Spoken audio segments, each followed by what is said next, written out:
Test 1, 2, 3. Can everybody hear me? Ladies and gentlemen, thank you very much. So let me get started. Since I don't have anybody forcing me to talk, I'll just start talking.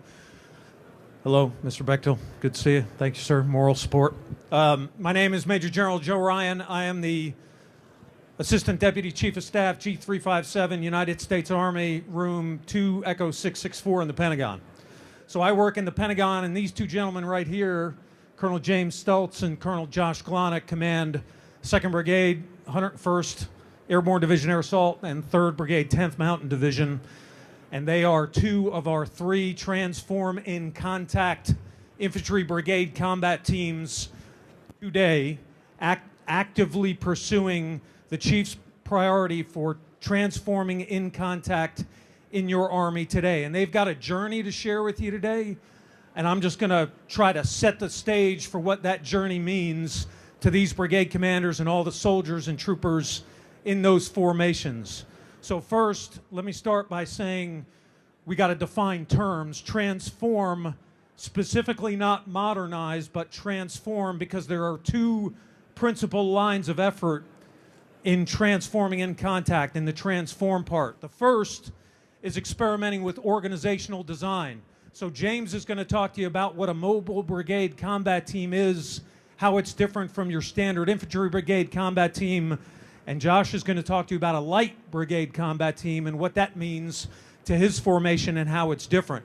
The second line of effort, of course, being here at AUSA, is pretty simple to understand, and that's innovation with new materiel. And they did a lot of that as well in their transformation from a IBCT to a mobile and a light brigade combat team. Second term we got to define is in contact. What does in contact mean? And you can kind of see it graphically depicted on the screen to my front if you can see it. But it's not a place, it's a time horizon.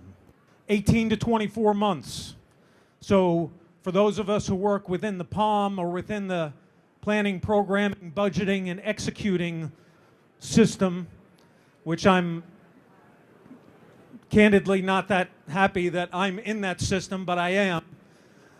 For those of us who work in that system, that means the year of execution and the budget year. And change in the year of execution and the budget year is really hard because the money is already programmed and the money is already tied up, and we've already briefed and gotten approval from appropriators and authorizers in Congress to spend our money a certain way.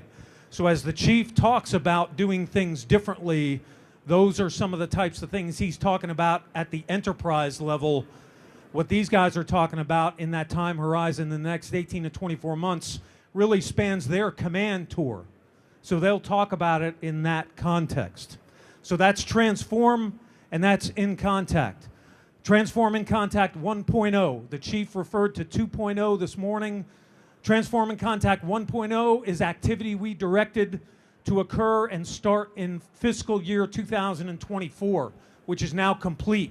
These guys were a part of that, but we are sustaining that effort. And again, these guys are going to talk to you about how we are going to sustain that effort into FY25 and beyond. The chief has told us explicitly nothing we've given to them, nothing they've done, and no progress that we've made is going to change. We are not going backwards with these brigade combat teams. And their partner, by the way, 2nd Brigade, 25th Infantry Division out in Hawaii, who, short of being at the Joint Pacific Multinational Readiness Center, Regional Combat Training Center today, Colonel Dave Lamborn would be here today if it were not for that. Okay, so I talked about transform, I talked about in contact, I talked about 1.0. 2.0, activity that we're going to direct to start in fiscal year 2025. So right now, the chief gave a brief description. 2 divisions, 2 Armor Brigade combat teams, 2 Stryker Brigade combat teams, several formations in the Army Guard and Reserve. That's almost a direct quote from what the chief said upstairs, and so I don't get myself in trouble, I won't go further than that, other than to say there is a ton of experimentation and innovation with new materiel to come in 2025 that we are going to pursue with our partners on the Army staff to deliver to those formations that I just laid out. Last thing I'll say Everything we do in Transform and Contact is grounded in one simple principle, and that is increased lethality for our formations.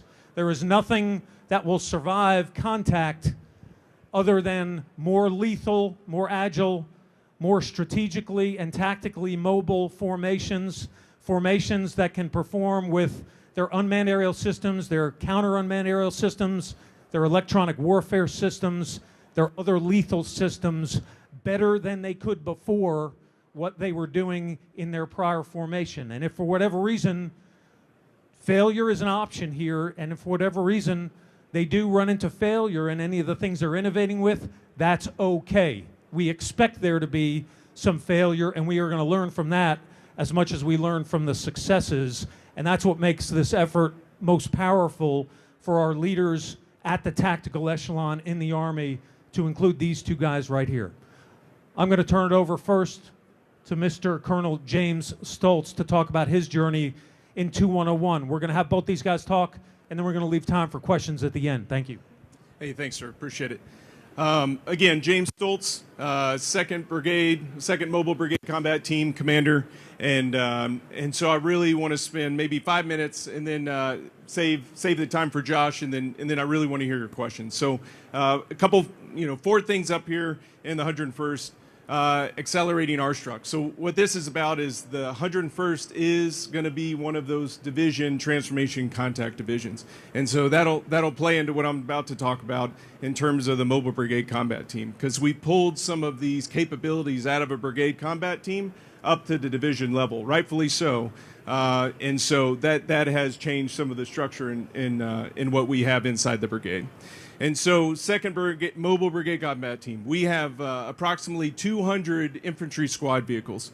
And if you haven't seen an infantry squad vehicle, it's kind of like taking a Jeep, pulling it apart, and you can fit now 9 people in it. There's no communications in it. It's just roll bars and people. And so right now we have a 9-seat variant. We're looking at other options, like a 5-seat variant, so that we can use it for other things other than just transporting people, like a mortar capability or a command and control capability. But right now we have about 200 of those variants, and they're being put in use right now, actually in North Carolina for Hurricane Helene support. We have 2 battalions there with ISVs, and they're doing a phenomenal job.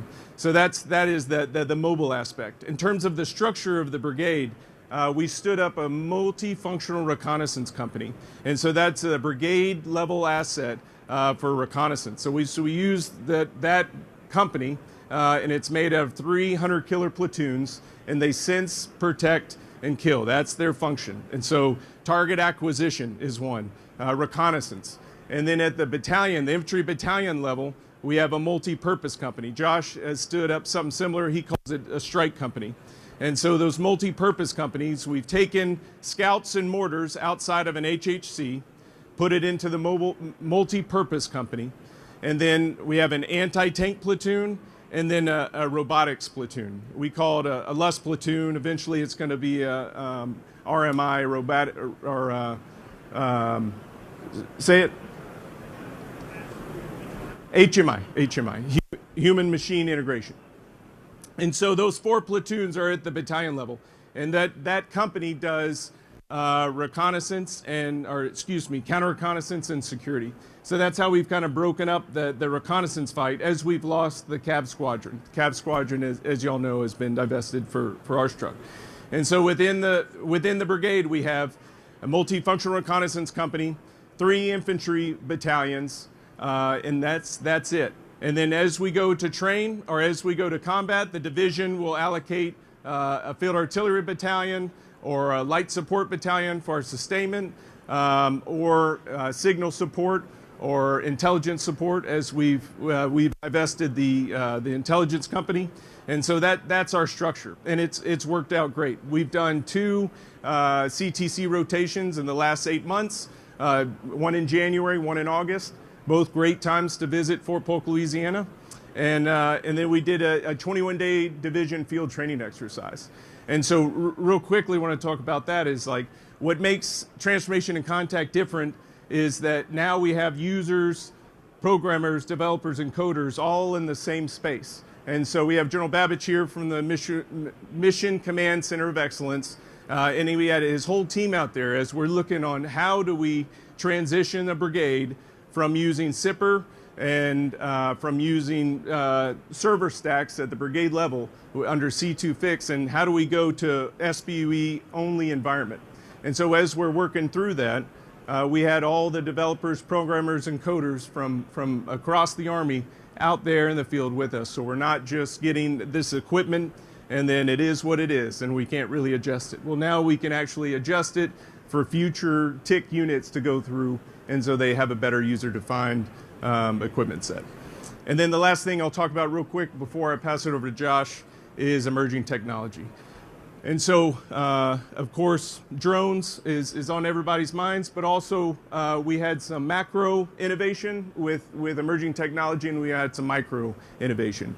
And so the micro innovation, Soldier kind of led. We had about 250 decoys while we were out at JRTC this last go around, made out of Raspberry Pi, about $15 a piece, and then a power pack hooked up to it, and we could emulate, a Garmin watch, a Core or a Ring, any type of like phone. Everybody's putting off data exhaust in here in terms of your cell phones constantly looking for that Wi-Fi to pull in. Well, we can kind of collect on that as we fly over, and so the enemy does it. And so what we did is we put these decoys, and we programmed them to make them look like some of our commanders in terms of their watches. We programmed them to look like a Brigade Talk. We can make it look like a Bluetooth printer inside a Brigade Talk and label it, Commander's Printer. And so the enemy will employ fires against those decoys. They'll unmask, and so that we can counterfire. Now, we didn't get it all right. You got to have your radars emitting in order to pick up on those fires, and we messed up in a couple places, but the potential is there in terms of maximizing the emerging technology that's coming out today. And so I will pass it over to Josh. Thanks, James. Hi, everybody. I'm Josh Glonick. I command 3rd Brigade, 10th Mountain Division. 310 is the first U.S. Army TIC unit to do so forward deployed. Right now, my brigade is postured along NATO's eastern flank from the Baltics down to the Black Sea, and our mission there is to assure our allies to deter the expansion of Russian aggression and to rapidly transform from an infantry brigade combat team into one of the Army's new formations, a light brigade combat team. So whereas James is a mobile brigade, we're forming to become a light brigade. And that transformation that's underway now in Europe really has 3 critical components. The first is the adoption of a host of new technologies that are really critical to succeeding on today's evolving battlefield. So it doesn't take much more than just a basic walk around the floor to see there's all sorts of new tech being developed that we've got to start incorporating into our formations. And so for us, that starts with upgrades to our network. Through the Army's C2 Fix program, we fielded a number of new communication systems that are allowing us to be more dynamic in terms of how we pass data and communications around the battlefield, able to do so through a variety of redundant methods, from line-of-sight radios to low-Earth orbit satellites to even cellular towers. And so this is allowing us to dynamically sort of change the way we communicate to kind of contend with enemy attempts to disrupt communication. So that's really important. What it also allows us to do is to leave behind some of our conspicuous command and control vehicles, our really large, oversized satellite dishes, right, that were designed for kind of a previous era where command posts were fixed, they were located on forward operating base, and they were relatively protected. We can't fight that way into the future, so we're able to downsize our command posts, make them more mobile, more survivable, and less detectable, both from a physical standpoint and electromagnetic standpoint. We're also adopting a host of unmanned systems that are providing us with really enhanced visibility, allowing us to sense further into the battlefield. So as part of the Army structural changes, we divested our Cav Squadron, as James mentioned. And so for us, we're trying to replicate or fill some of that loss of capability of ground formations with new technology. And so many of these new drones are currently being fielded right now in relatively large quantities for our brigade. They're providing us the ability to look deep and to start identifying and attriting enemy formations before our ground forces make contact with the enemy. We're attempting to make contact as much as possible through unmanned sensors. As we field these new technologies, what we're also able to do is to start now using these new communication systems to integrate what we're finding, linking the sensor to shooter network in ways we haven't been able to do so before.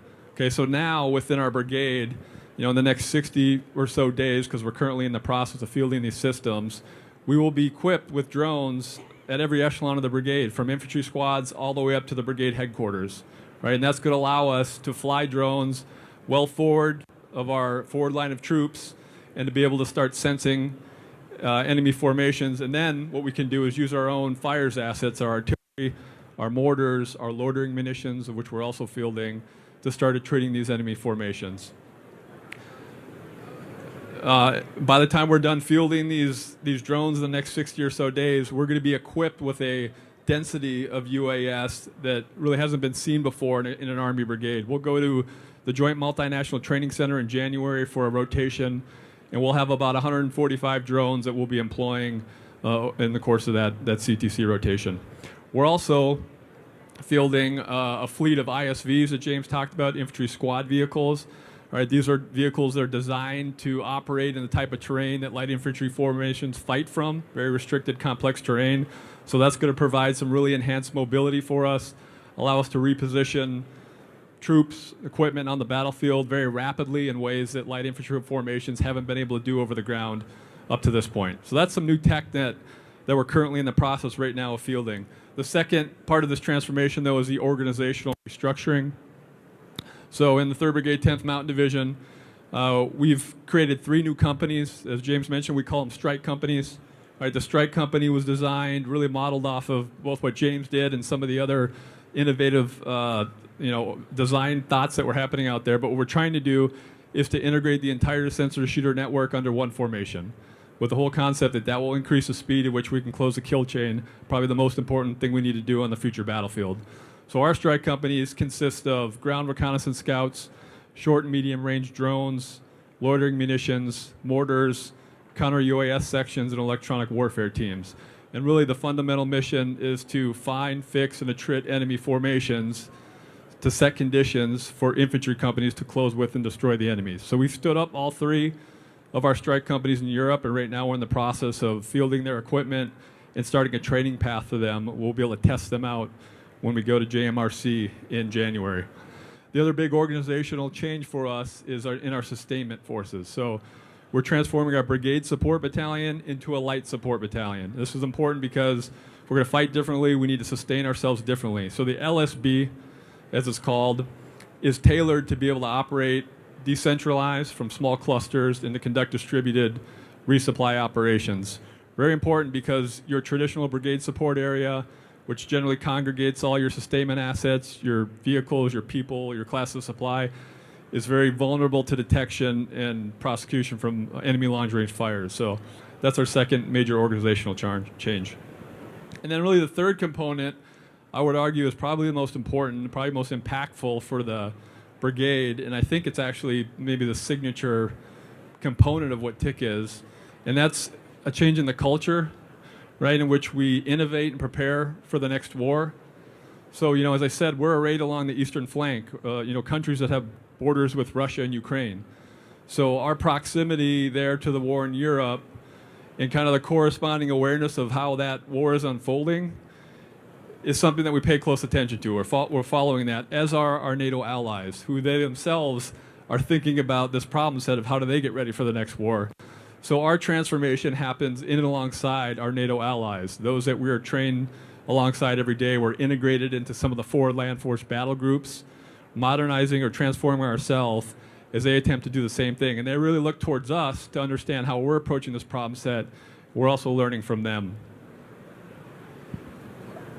So the Army's not, asked us to not just to transform, but to really do it in contact, right, as part of this rotational deployment. And so as we're approaching this problem set, we're doing it in a way that, kind of approaches it with an understanding that to do this correctly, we're going to have to iterate, we're going to have to experiment, and we're going to need feedback from everybody, from private all the way up. As we field these new capabilities and we put them into the hands of our soldiers, We do so with a basic level of training proficiency of how to use the equipment. We've got an operational concept that we want to fight with, but we know we're going to have to iterate on this, and we're going to have to do it very rapidly. So we know that the environment we're in, there's not a time. There is a sense of urgency. Our allies have a sense of urgency as well. Right? There's a degree of risk-taking, and that we're just going to move out on this and learn, and sometimes fail, but do it in a way that's going to allow us to learn. So as we approach this transformation effort within 310, we know that we are part of a larger learning process for the United States Army. Everything that James talked about that came out of his Combat Training Center rotation, we've digested those lessons learned. We've used that to accelerate our own learning, so then we can now carry on the torch as we progress as sort of number 3 of 3 in TIC 1.0 units. So for us, it's more about than just our brigade. It'll make us better, but we're excited about what this offers in terms of our ability to help the U.S. Army prepare itself for the future. Thank you. Okay, we're going to open it up to questions. I just want to reinforce one point that I think both James and Josh delivered in spades, and that's this. And the chief talked about it. If you heard his Eisenhower speech today, he made it very clear that while we can talk about all the elements of transformation and what they're comprised of, nothing happens at the unit level without positive leadership and a culture change that allows soldiers and leaders to innovate and adapt and do what they believe will work best for their formations, even if it means that it's not going to work. They don't fear that failure.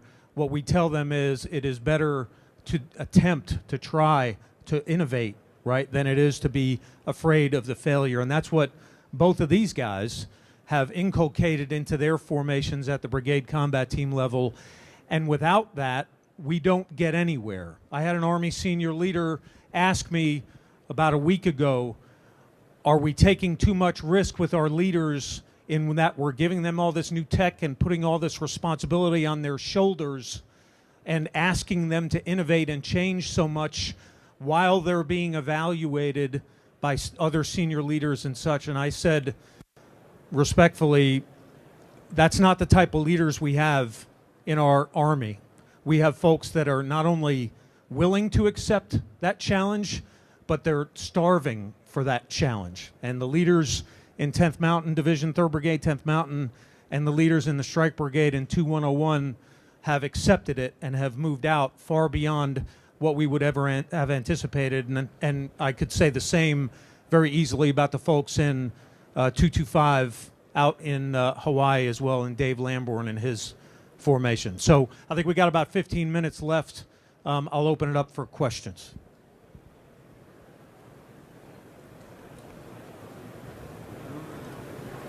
Sir. You got him? Thank you.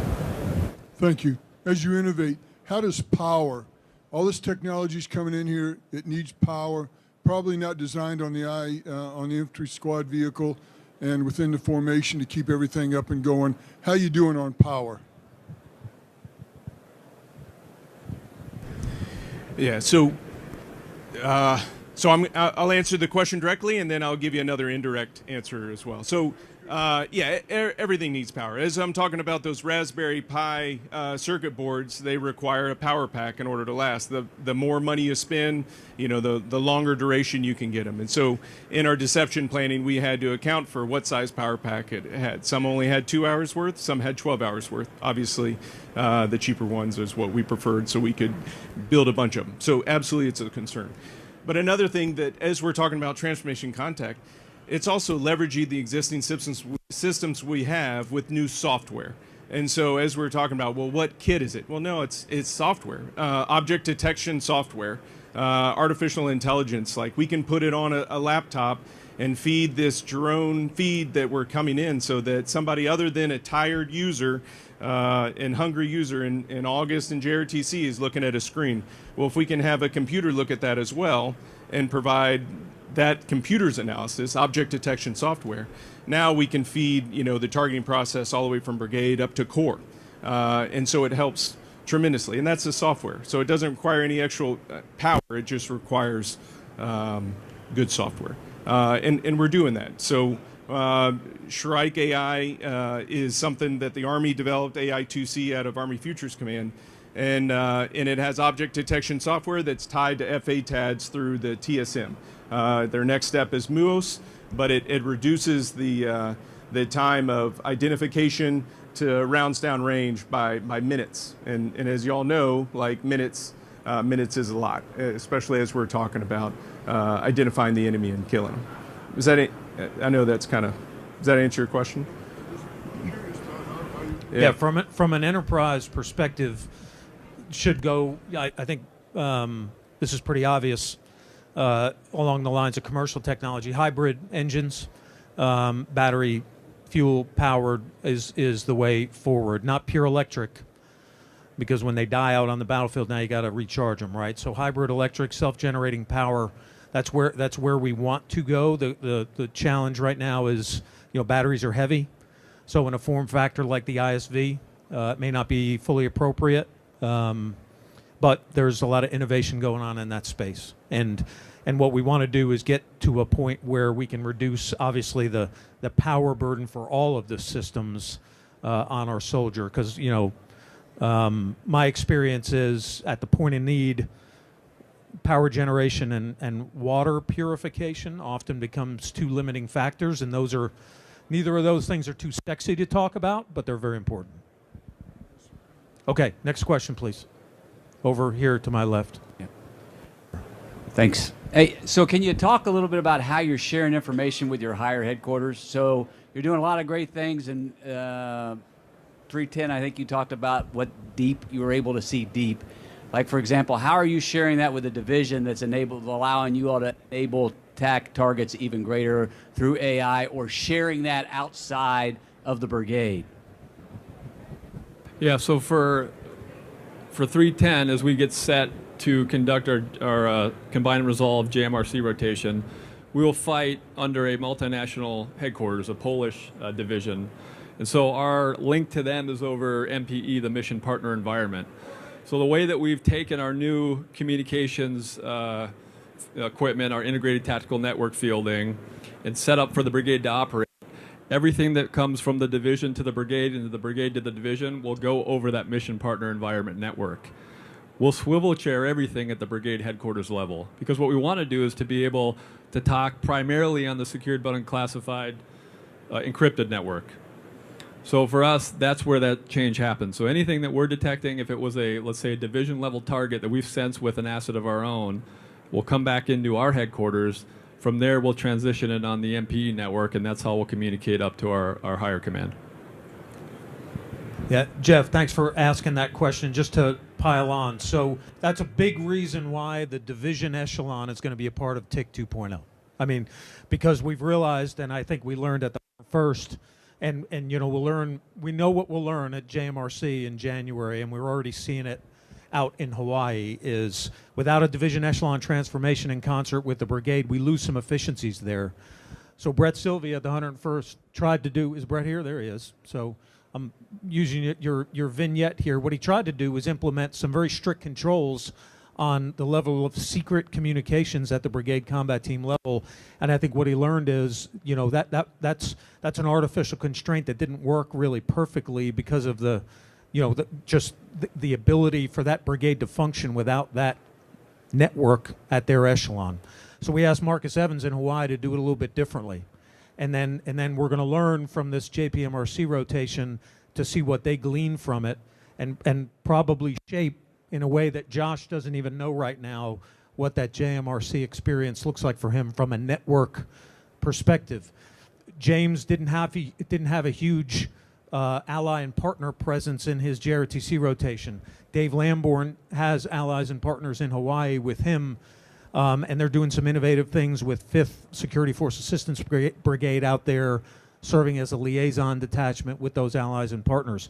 I think Josh is going to have a plethora of allies and partners, and all those environmental factors are going to be a little different, notwithstanding the environmental factors from Fort Johnson, Louisiana, to Oahu and the Big Island in Hawaii, to Hohenfels in January.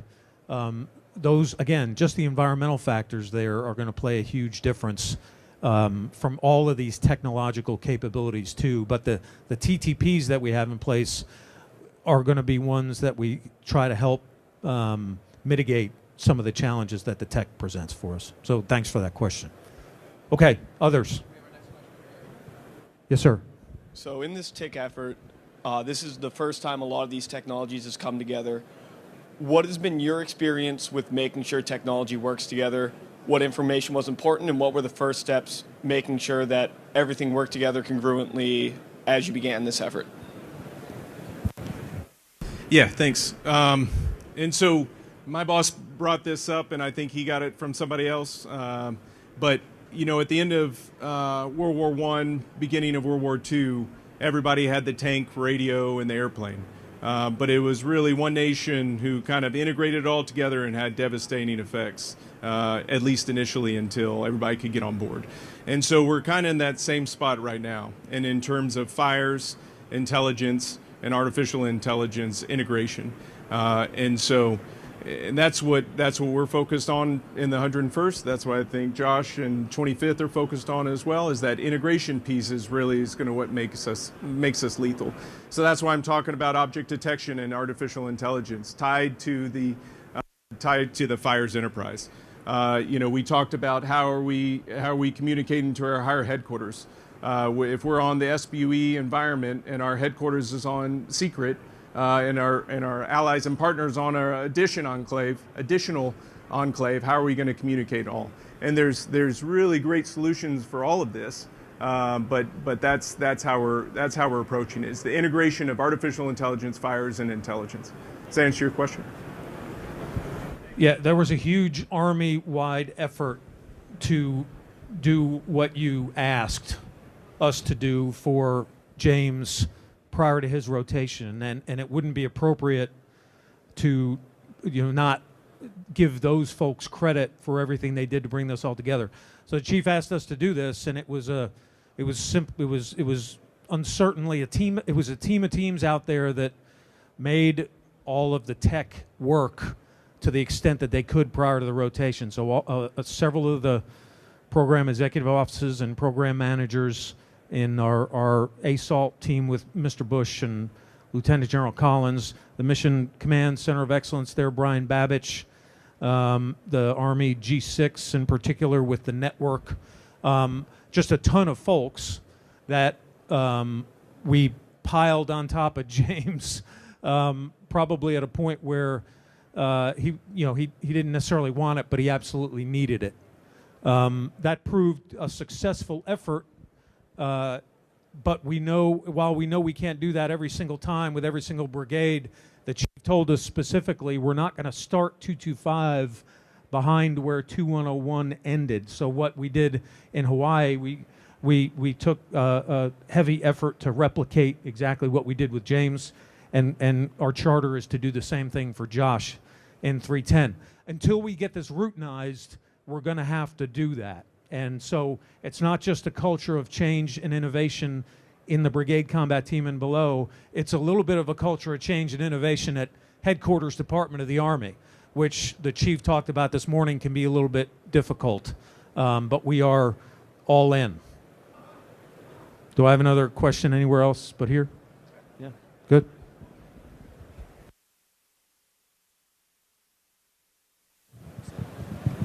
Is it working now? Okay, there we go. Sorry, head shake over there. With all the technology discussions, I'm curious if there's any analog innovations, because you always have to have that contingency plan when Murphy comes and kisses you full on the lips, right? So have you in your exercises gotten into some of the innovations, analog innovations, when the technology fails you? Yeah, so we're still fighting off a map and acetate, and even to the point, I'm making sure my division commander's not head shaking, because we're not doing it, to the level that JRTC probably wants us to be. But in terms of our targeting meetings, we have a camera looking at a map and sharing that across all the command posts, and so we're fighting off a map. We still have a digital cop because that's important, but we're not throwing away any of the basics. Absolutely, yeah. Yeah, and we're going to get to your question, sir, because I know you're waiting. If you saw the video from the best squad competition, day and night land navigation, map, compass, protractor, it was a huge part of it. So Sergeant Major of the Army Weimer and our NCO Corps have embraced that too. That stuff's not going to go away, but that's a skill we got to continue to train. Yes, sir. Question. Thanks. Sean Carberry, National Defense Magazine.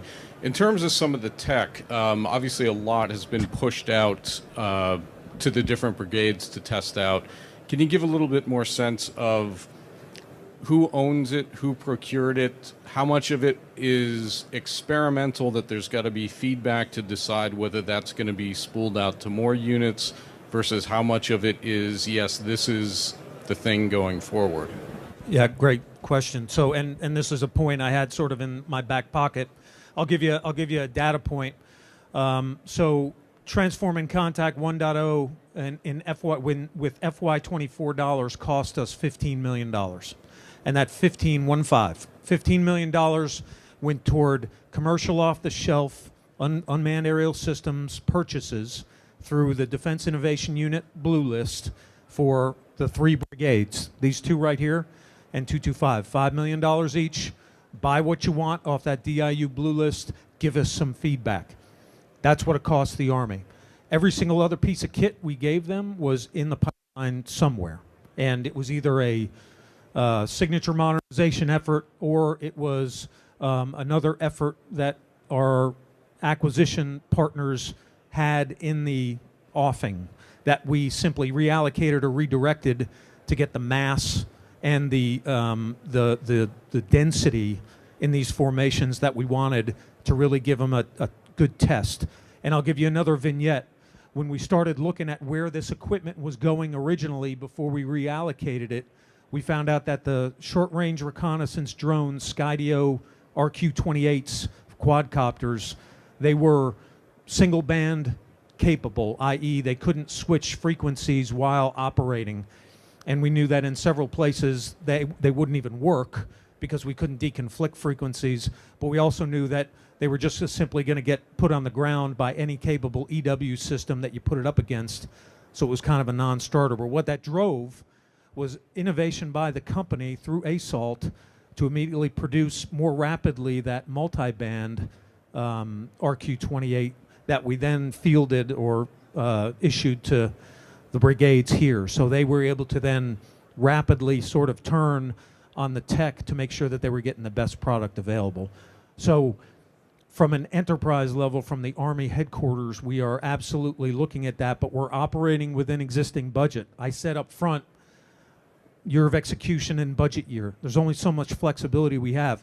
We'll accept UFERs all day long, but I don't have any money in my pockets, and I can't give any out, and we don't retain any. Every single dollar that the Army gets appropriated to it by Congress is immediately allocated to commands. So in order to pay for one thing, we have to take from another, and we do that very judiciously. That's a part of the Chief's and the Secretary's effort to pursue a more agile funding budget line item consolidation effort to ensure that we have a little more flexibility to move from capability to capability when that capability is simply better than what we have today. Okay, I think I'm out of time.